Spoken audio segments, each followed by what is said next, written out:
Hello, welcome to day 3 of your 22-day challenge. Today we're going to be talking about nutrition. Now, a disclaimer, I'm not a nutritionist, but I took a lot of courses in university when I did my bachelor's and my doctorate about nutrition, biochemistry. I have learned with other professionals about nutrition, and I have applied what I have learned on myself. So, look, right? Look in shape. So it's probably because I'm eating well, right? And I'm doing my exercise. So, first thing about nutrition, I'm not going to give you a specific diet and a strict diet to follow. I don't believe in that. I believe that everybody's different. You might have some different preferences, things that you like to eat, things that you don't like to eat. You might have some religious restrictions on what you can eat and what you cannot eat. And you might have some even health conditions that you have to avoid some types of foods. So I'm going to go over basic things that you can do to make better choices, because eating is all about choices, okay? So now the basics is good nutrition versus bad nutrition, toxins versus good nutrition. Toxins will slow down your metabolism. It will put your body in an acidic state. It will poison your body sometimes, and it will cause inflammation. So that inflammation will lead to pain, okay? Now, the other one is nutrition right here, good nourishment for your body. It improves your metabolism, is a little bit alkaline to your body, and again, it's nourish your body. So, life is all about choices, right? What we do every day, this is what we become. If you smoke every day, you're going to be damaging your lungs. If you drink every day, you're going to be damaging your liver. Now, if you eat a lot of poor foods, you're going to be damaging your digestive system, you're going to be gaining weight, right? Now, how many of you like sugar? I have a sweet tooth as well. But sugar is one of the worst things that you can put into your body, and that's the beginning of a lot of other health conditions like cancer, inflammation, diabetes, yeast infections, arthritis, some insomnia, and some other disease. Now, the worst thing that you can do is first drink your calories. We talked yesterday on video 2 about hydration, and here I have a slide with a lot of drinks and all the sugar that you have on those drinks. So this is water, no sugar in there, so it's good. Hydrate yourself with water. This is milk. You see how much sugar there is in milk. Juices, chocolate milk, natural juices, all that sugar right there, Coca-Cola, and Big Gulp. Look at that, how much sugar you put into your body when you drink your calories. So the best thing to do is when you're going to eat, instead of ordering a soda or a juice, just drink some plain water. If you like it with some little bit of flavor, put some lemon in there and you go, okay? Avoid drinking your calories. That's my first point. Now, when you go to dessert, you have to be intelligent as well. All those cubes are a teaspoon of sugar. So I love Snickers and I love ice cream. Those are one of my favorite things to eat. And I like Oreos as well. But look at how much sugar there is in a pint of ice cream. There's a lot of sugar if you eat the whole thing. And sometimes when you're watching movies, you tend to eat the whole thing. Now, how much sugar there's in one Snicker? Sodas, Oreos, all that stuff. So avoid as much as you can, especially the sodas and all Mountain Dews and all those Monster energy drinks. They have a lot of sugar. And the other things, obviously, eat in moderation. I'm not saying don't eat it, but if you're gonna eat it, don't eat it every single day. Just eat it once a week and enjoy it, but don't do it a habit, you know? Don't make it a habit of eating all that stuff. The problem is if you eat too much sugar, sometimes your body becomes insulin resistant, and that can lead to diabetes. Now, let's say we eat a meal with a lot of sugar. This is glucose, so glucose is sugar. This is the insulin, this is the cell. So the insulin helps process the sugar in your body, goes to the cell, your cell use those glucose as energy. Now, if you eat too much sugar, you become insulin resistant and your cells are not using that glucose as energy. So what's going to happen? You're going to feel tired, okay? And this is going to lead to a cycle. So you eat food, your body makes the insulin to process all that sugar, but your cells are not resisting the insulin, and this is going to, all the sugar is going to be stored as fat in your body, most likely on your belly, And because your cells don't have energy, what are you going to do? You're going to feel tired, you're going to feel hungry, and you're going to eat again, and this cycle starts again. So when you're insulin resistant, you tend to gain a lot of weight, and that can lead to diabetes as well. And most of the time when you gain weight, it's not just, on your belly. You accumulate fat on your organs as well, okay? And that can lead to all other symptoms on the heart, fatty liver, a lot of other things. And when you gain weight, you're going to put pressure on your joints as well. So that is going to lead to pressure on your joints. So that can lead to some pain, some inflammation as well. And as you see here, you're not big bone, right? The bones are the same. It's just putting a lot of weight. And as you see the ankles, you see how the ankles start to give way because all that weight that you're putting, and the knees as well. So be really, really careful with the sugar that you put into your body. So if you have to do something, start today, avoid the sodas, avoid the sugary drinks, and be careful with your carb intake. Not just desserts, but rice, pastas, and breads as well, okay? Do those in moderation. Now, another thing that we can do to eat better and to lose a bit of weight is intermittent fasting. I know that some of you have heard this before.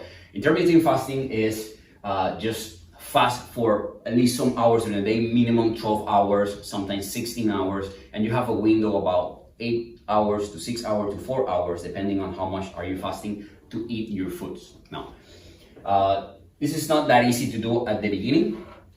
And it's called intermittent because you're not always doing it, right? In my case, I do it 3 to 4 times during my week.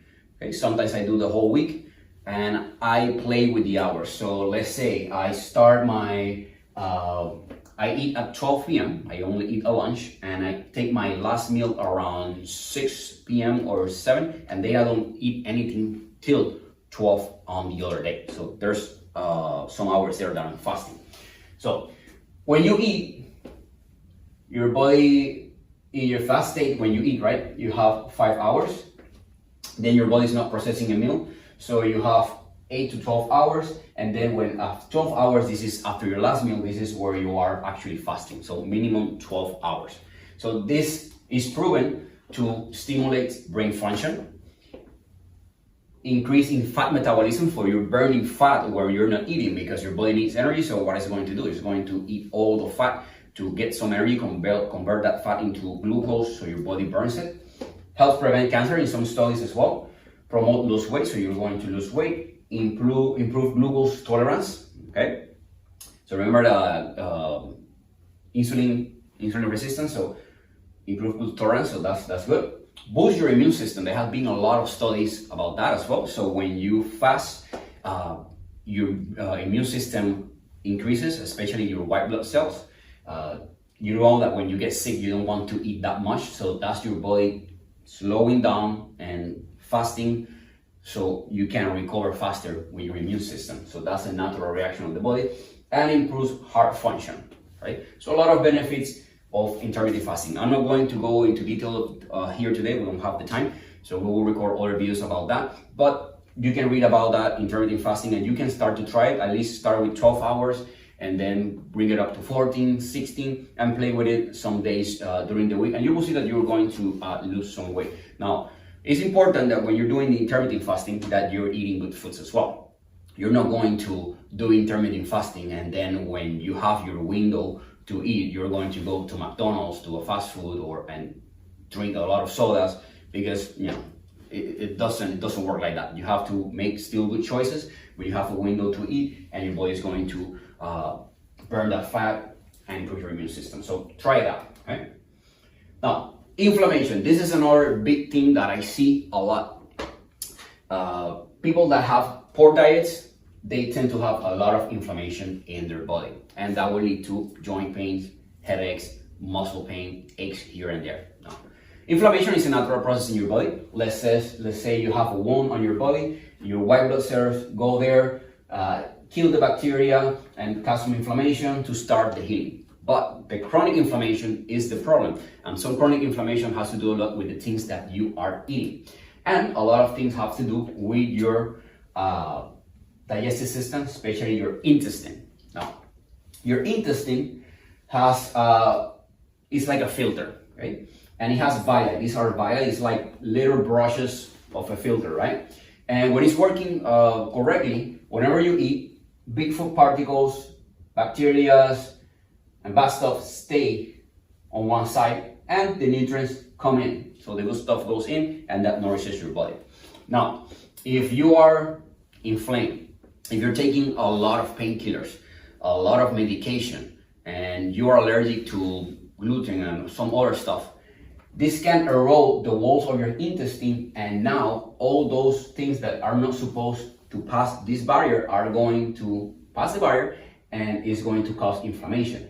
And not just inflammation on your digestive system, inflammation on your body. So that can come out as headaches, neck pain, low back pain, joint issues, mental fogginess, tiredness, and fatigue. Okay, so it's really important that you eat well to prevent that, and that you're not taking painkillers. I have seen this people that are taking always painkillers, and this is affecting the lining of your digestive system, and the things that you're taking to actually decrease the pain is causing more pain because it's causing more inflammation. So be careful with that as well.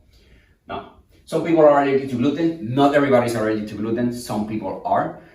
So that can cause inflammation on their body. Allergies usually is inflammation reaction, right? So how do you know if you're allergic to gluten? Well, you might have some mental fogginess, dental issues, gastrointestinal problems, headaches, you're always tired. Sometimes you feel you have eczema and breakouts on your skin. The skin is another system that we use to excrete toxins. So if this is not going through your digestive system, it usually goes through your skin, and that's where you get all flares and skin problems. You can have autoimmune diseases. Some people get even fibromyalgia. Again, not everybody is allergic to gluten. How do you know if you're allergic to gluten? Well, if when you eat anything that has gluten, gluten is a protein in wheat, right? If you eat bread or stuff like that and you feel one of those symptoms, you might be. The best way to know about it is if you go to a doctor that specializes in allergies. They will do an allergy test to see what you're allergic, and then you avoid that, right?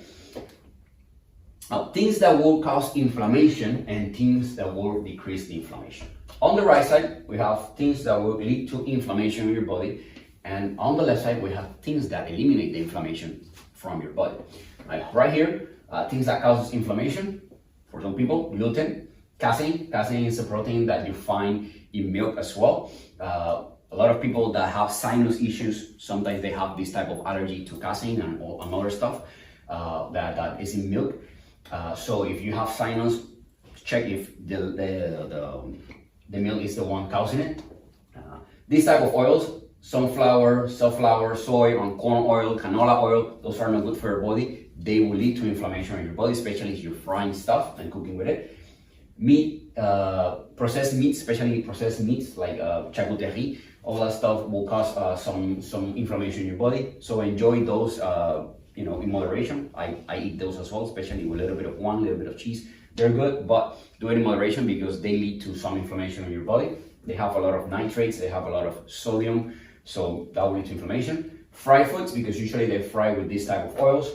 Soft drinks, again, avoid Coca-Colas, all the stuff, Pepsis, all those soft drinks, avoid those as much as possible. If you're going to enjoy them here and there, but not every single day. I know people that only drink Coca-Cola, they don't drink water, and that's a problem, right?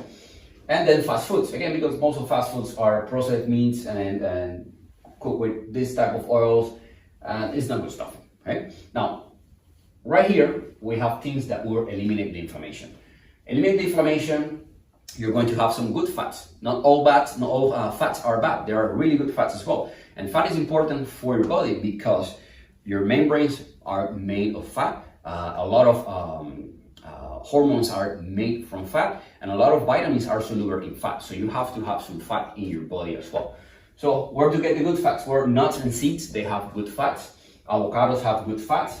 Olive oil have some good fats. Coconut oil have some good fats. So enjoy those.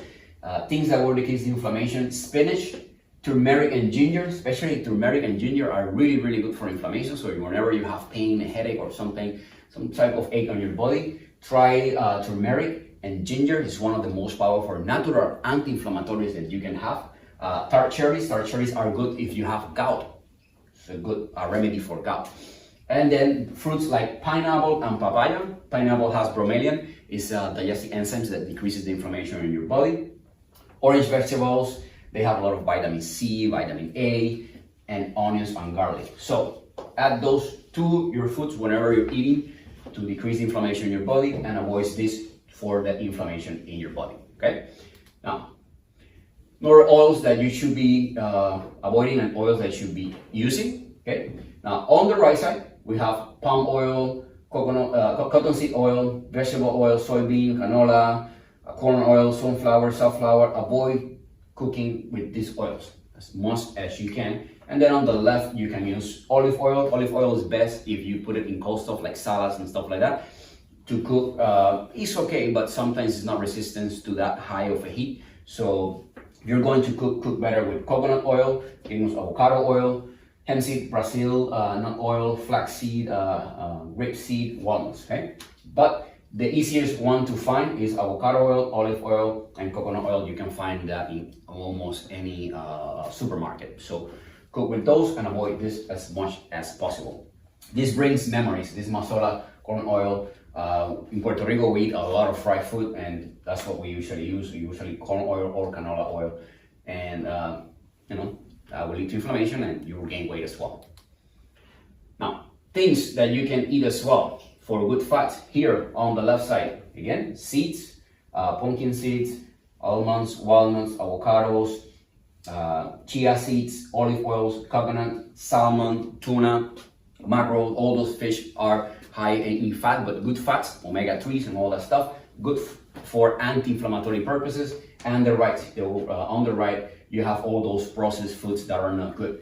Margarine, avoid margarine as much as possible. Use butter instead. Instead of margarine, use definitely butter, much better for you. Again, oils as well. Some processed meats, all these ramen noodles and instant noodles, those are not good for you as well. Use them in moderation. I know in Asia those are a staple, but use them in moderation. So, and fried foods like fried chicken, fried potatoes, all that stuff. So again, I'm not saying don't never eat it, right? Sometimes if you enjoy something, go for it and enjoy it. I eat burgers. I love burgers. That's one of my favorite foods. I eat some fried stuff as well. When I went to Puerto Rico, I went crazy with the fried stuff because I don't have it here in Singapore. And pizza, all that stuff. And you can enjoy them, but in moderation. Don't eat it every single day. And that's the most important thing, that you make good choices most of the days. And then here and there, you have what they call a cheat meal. Okay, that's okay. Now, your recommendations: keep good food at your fridge. If you eat bad foods, if you buy bad foods, let's say you're hungry at night and you have some Oreos and some ice cream, and you have an apple and some grapes. If you open the door of your fridge and you see both of those, what are you going to go for? You're going to go for the Oreos, you're going to go for the ice cream, you're not going to go for the apples and the grapes, okay? So if you have good fruit on your fridge, you're going to eat good food when you get hungry, okay? Now, portion size, important as well, okay? Most of the time when you see a plate, you see the carbs are most of the plate. And you shouldn't be doing that because carbs are really high in calories, okay? So that will lead to gain some weight gain. So make sure that most of your plate is vegetables. This says a little bit of fruits, but mainly vegetables, okay? Because some fruits are high in sugar as well. So fruits you can have for dessert, but mostly vegetables, okay? Then some lean protein. Protein is really important for your body to build some muscle, to keep you fuller as well. And then you can have some carbs. You can have some whole grain pasta, you can have some rice as well, especially if it's brown rice, and even some bread here and there, okay? And then portion size with your hands. This is estimated portion size with your hands, okay? A fist of almonds is half a cup, okay? One full fist right here. This is about 1 cup of rice. The palm of your hand is usually 100 grams of protein and meat. the tip of your finger is usually a teaspoon, so butter or sugar and stuff like that.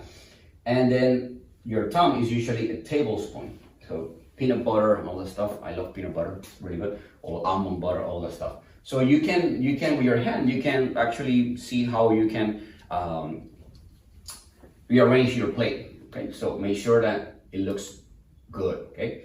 Now another thing is alkalinity. Your body works better when it's in a little bit of our alkaline state. So your blood pH is around 7.35, 7.45. So your enzymes work better when you have your body in an alkaline state.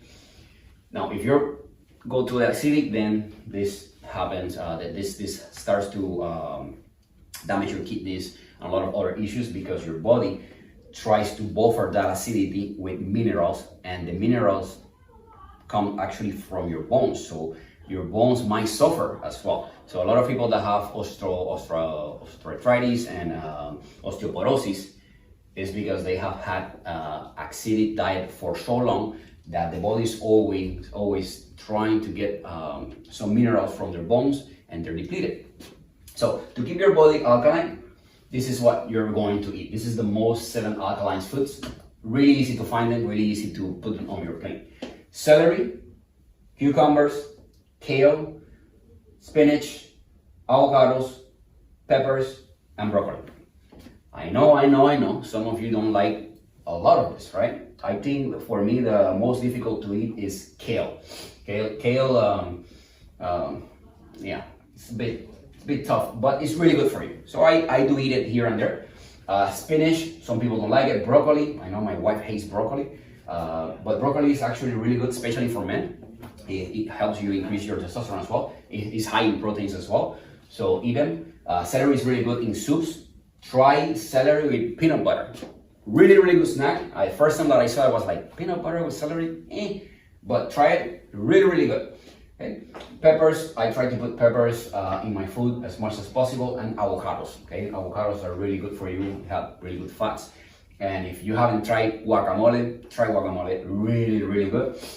So use those. Okay, now right here, the acidity, right? Neutral pH is 7, so that's usually water. Okay, these are acidic and these are alkaline. So see how cheese, pasta, sodas, energy drinks are really acidic.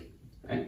Popcorn, chocolate, cream cheese, coffee beans, nuts, brown rice, fish, eggs, these are okay. Right? Now, more alkaline: carrots, tomatoes, cabbage, celery, green tea. So green tea is really good for you as well. We talked about green tea yesterday. Avocados, olive oil, broccoli, spinach, and ionized water. So again, I'm not saying don't have never anything of this, but if you want to balance your diet and balance your pH, take a look at that. Okay?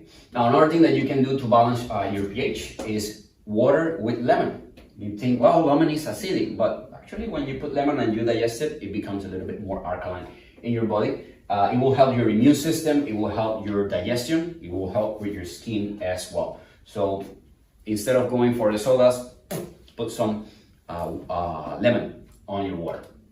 Okay? Now, things for cooking. Okay, this is when you're going to cook your vegetables. Heat sometimes kills the good vitamins on your vegetables. So destroy the vitamin, not kill them, destroy the vitamins.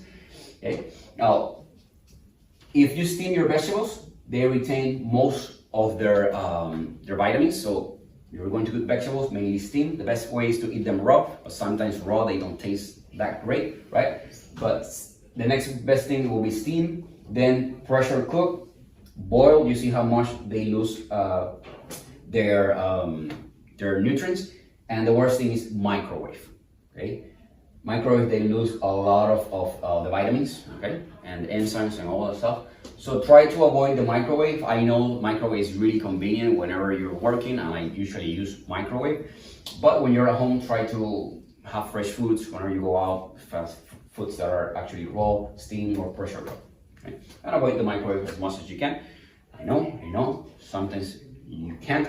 Sometimes you have to heat your food in the microwave. So that's it, okay? Now, another things that will improve your metabolism: grapefruit. Grapefruit is great.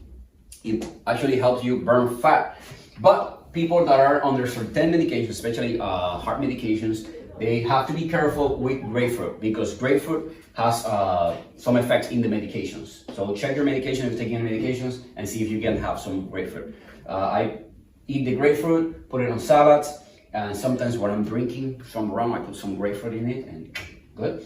But again, alcohol in moderation. And then green tea, you know that it's really alkaline. It improves your metabolism as well. Yogurt has a lot of probiotics, and probiotics help your digestion. Almonds, again, good fats, good vitamins as well. Coffee improves your metabolism just like green tea. Has some caffeine, but it has some good antioxidants like green tea and coffee. Turkey is good in amino acids.